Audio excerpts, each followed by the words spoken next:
Zach, we're diving into the 109, what you should actually be doing with this pick, rookie draft strategy, getting into this situational strategy, whether you're contending, rebuilding. What are your first thoughts? What are you thinking? My first thoughts, Bob, are what the hell happened? What happened to buy 2023 draft picks? This is the best class ever, man. Like, oh, I don't want to be here. I don't want to be here. It feels like if I have the 109, it feels like I'm swimming against the current because unless you're just unaware of player value, I don't really know how you can get. You can trade back probably. Nobody that's in the first, I would say 7 to 8 picks wants to get to 109. Yeah.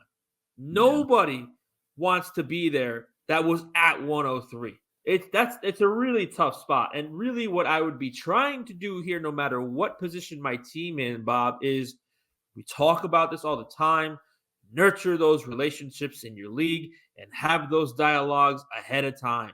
And again, this could all change. Who somebody's interested in today is not who they'll be interested in on April 30th. So start talking to them today. Who do you like? Who do you not like? Who are you interested in? Who are you not interested in? And have that conversation again. You don't want it to seem unorganic, right? Oh, my draft is tomorrow. Who are you interested in? Right? Like you don't want that. It doesn't seem genuine. Start having those conversations today. Start formulating a plan to potentially get out of this pick. And what I would like to do, and we'll talk about the who for later, is really just trade for a proven player at this point. I'm looking at 109 in an aspect of this is a team that was close to a championship appearance. I don't need another question mark on my roster. There are still good players on the board. They're just not good players I want to hope work out. Let me pass that on to somebody else and see if I can get a player that's they've already had a couple of years under their belt in the NFL. Can I rely on them for the next 3-4 years? Are they putting up, running back 2 or wide receiver 2 or tight end 1 numbers? Let me see if I can make that move. Something you touched on there, and it might be the best point in the video.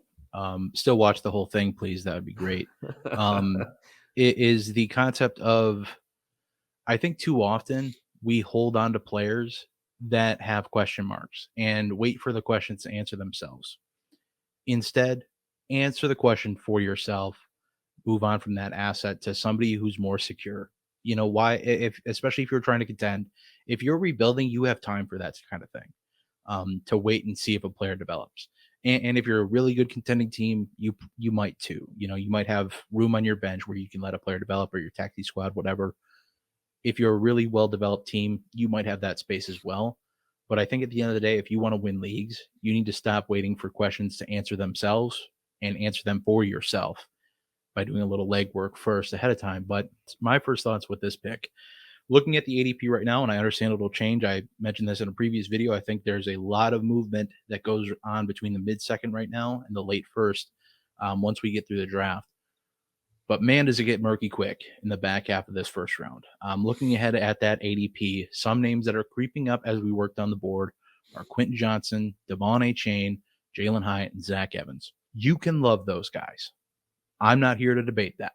Whether you want to admit it or not, those guys have question marks and have major boom or bust potential given their current values. And basically, all I'm trying to do with this pick is avoid stepping on a landmine. I think there's a lot of unsafe players at this pick. I think there's some nice values here still too, depending on what falls down the board, which I'm not going to rely on that happening. You touched on it in the previous video, and in the 107 we talked about it too, where it's, if you like these guys, they're not necessarily going in the next 4 picks.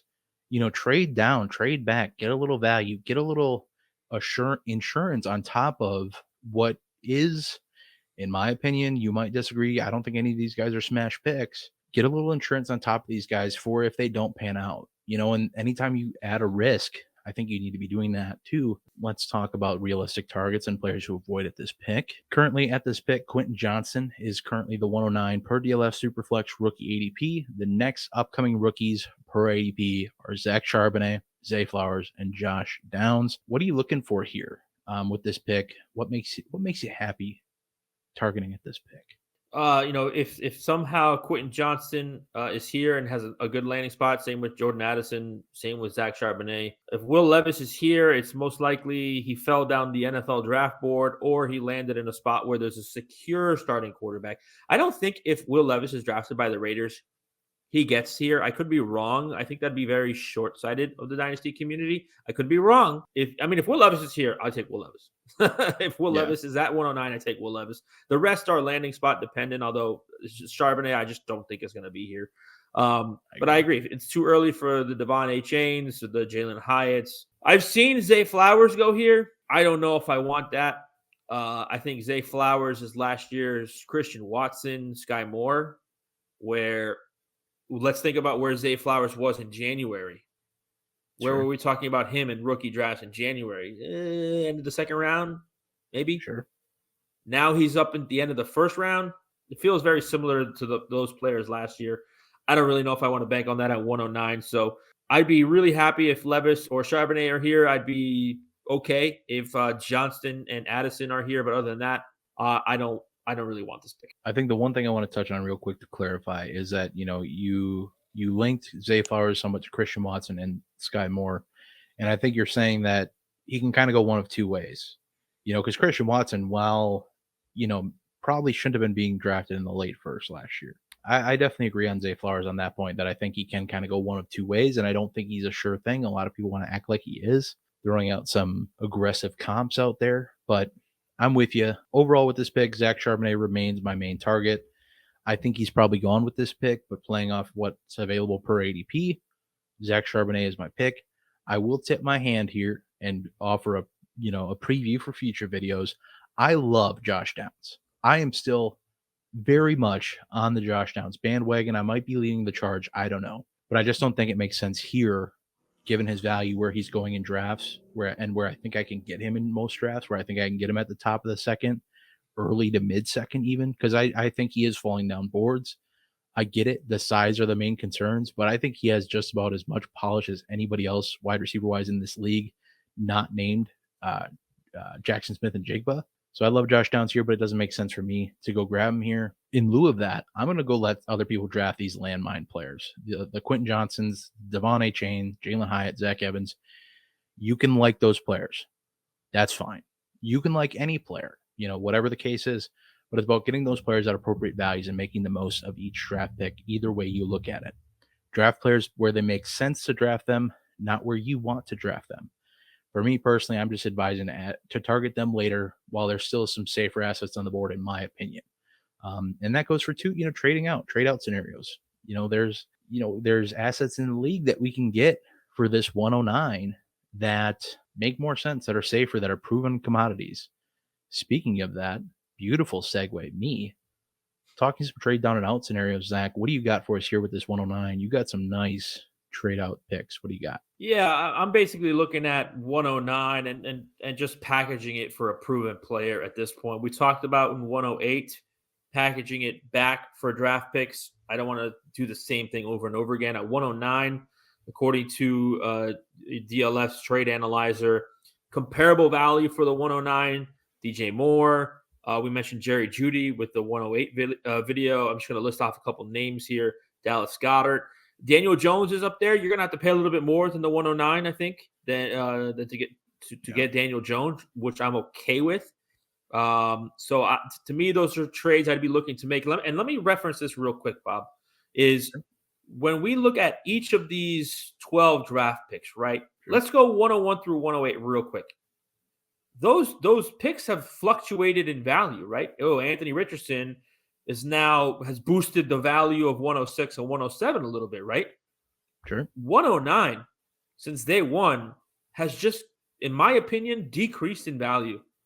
The more that we get into this rookie class and the more that we find out there are question marks at some of these positions and some of these players, and there's not ideal landing spots, which is going to happen.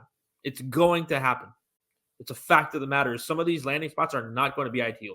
The Ravens probably might take a wide receiver. The 109, to me, in my opinion, has been the one pick, and we can discuss this with 110 and 112 as we get to those videos too, that just by the day has lost value, in my opinion. And so if you wait to continue to make a decision about the 109, which I loved Nate's point in the 106 video about draft day trading. I totally agree with that, but this is different because 106 has increased in value. 109 has not, in my opinion. I would seriously consider making a move for a proven talent, in my opinion, at 109 instead of trading back. And I just don't think anybody in the top 6 is going to want to trade back to 109. I don't disagree with any of that.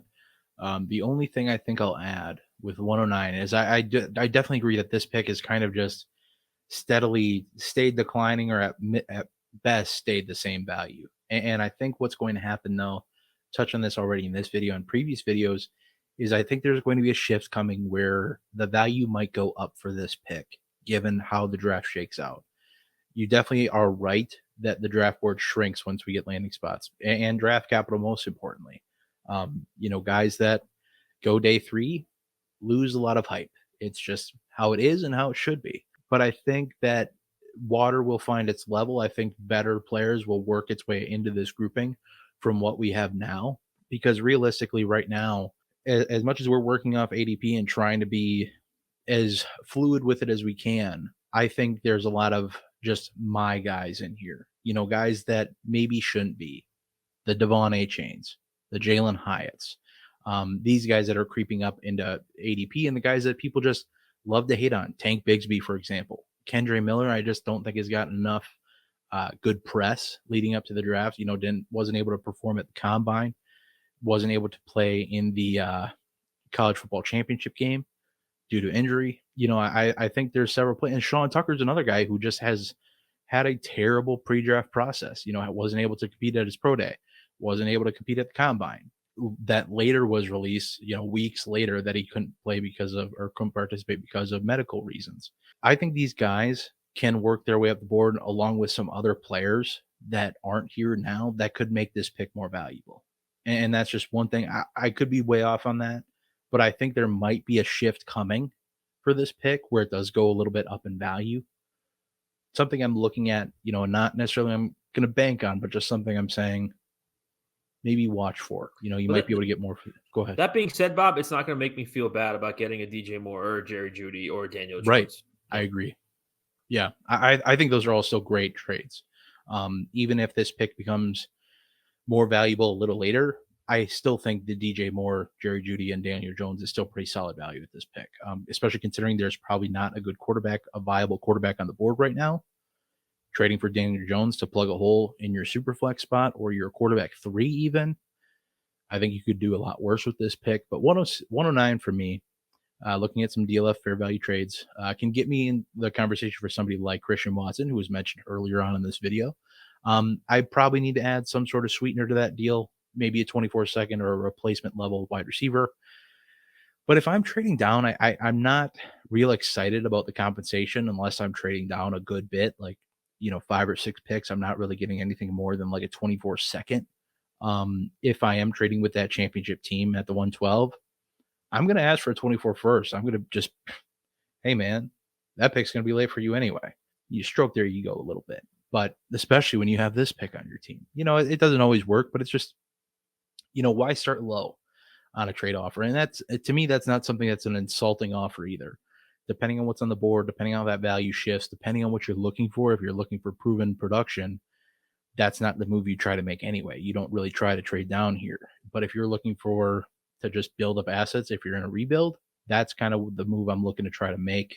But depending on how that mid-second round shakes out, I've mentioned it in a previous video, I think that, and in this one too, that I think those mid-second players creep up the board a little bit. Some other players creep down the board a little bit. We see a little paradigm shift. I think that's probably the right term, probably not. But I think that would be the move I'd be looking to make with that pick if I'm trading down or out in general. Talking ideal scenarios, best strategy for this pick at the end of the day, getting the most bang for your buck. Zach, it sounds to me like you're probably set on trading out unless you have something great falling to you. What do you got for us here when it comes to this, wrapping up this video on this point here with this pick? What do you got? Yeah, I think for me, just right now, you're absolutely right. I could risk waiting till draft day and hoping that some of these landing spots really work out in my favor.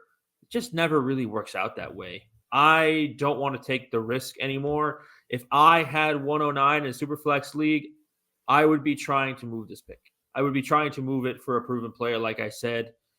if I had to make a pick, I wouldn't be mad about it, but I think a better scenario for me, and again, I'm looking at this in a window of I'm this close to competing for a championship.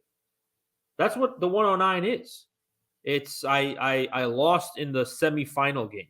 Is a questionable player with a questionable landing spot going to put me over the top? No, I don't think so. A player that's on the rise that could be worth more than the 109 next year potentially could. A player locked into a situation like a Daniel Jones is, and who had a very good year last year with Brian Daboll and is getting better weapons. Yep. That could put, again, I don't think 109 is going to do that on its own. I think you'd have to sweeten that deal a little bit, but I'd be trying to make a move for a proven player that's going to help me in the next 2 to 3 year window. Yeah, unless you really love and feel good about a lot of the players on the board at this pick. Because I think Charbonnet is gone. I think Will Levis is gone. I just don't see many scenarios where they're falling down the board much further, if at all. So I'm pretty adamant about trying to trade down or out if I'm looking to compete. Either which way, if I'm looking to compete, I'm looking to trade out. I want to get that proven asset like we talked about. If I'm rebuilding, there are some wide receivers I like here, but I like a little bit more down the board. I think there's better value to be had down the board where I'm willing to kind of, eat the pick for a few picks, because I think there are going to be some landmines that get stepped on between the pick I have, the 109, and say the 112, say the 201, that is going to set me up for some more value, to soak up some more value in next year's draft. And, you don't necessarily have to draft somebody with that second round pick you get back. You could always use that to trade up in the first round when we get to talking about next year's drafts and things like that. So after the NFL draft, there might be another running back worth taking a look at here. Like I mentioned, Tank Bigsby, Sean Tucker, Kendre Miller could all work their way into this pick value, I think, pretty easily to where it makes sense. But wide receivers, there's okay ones to look at and pick from, but I'm just not, if I'm rebuilding, I'm more than happy to take a look at Johnson or Addison and Josh Downs too. If you're not convinced that he's going to last to the 112 and you feel like you can trade down for him, I don't love taking him here, but I love Josh Downs, so I would be able to sleep at night making that pick at the end of the day. But trying to get the best bang for my buck, I think I'm probably trading out. Or trading down, depending on which kind of scenario or trajectory I feel like I'm in. Competitive, give me DJ Moore, Jerry Jeudy, or Daniel Jones, Christian Watson, whatever I have to throw in on top of that, being a 24-second replacement level player on top of those. Whatever the case is, I'm pretty happy making those moves to get out of this draft or to trade down, like I mentioned too. Just about where you want to end up, what you think will be on the board still, and where you can get the best value to go with this pick in terms of assessing best value and maybe some trade out options for you that make the most sense for your team. While that is it for the video today, I do hope y'all enjoyed. Please leave a like if you did. Comment down below what you thought of the video itself, and be sure to let us know how you're attacking your rookie drafts this offseason. If you'd like additional help when it comes to your rookie drafts this offseason that are catered to your team, your league specifics, be sure to check out the YouTube description box or the pinned comment below the video. And if you enjoyed this strategy-based video, I'm sure you love these two as well. But hey, that's going to be it for us today. We will see y'all in the next one, but until then, y'all have a good one.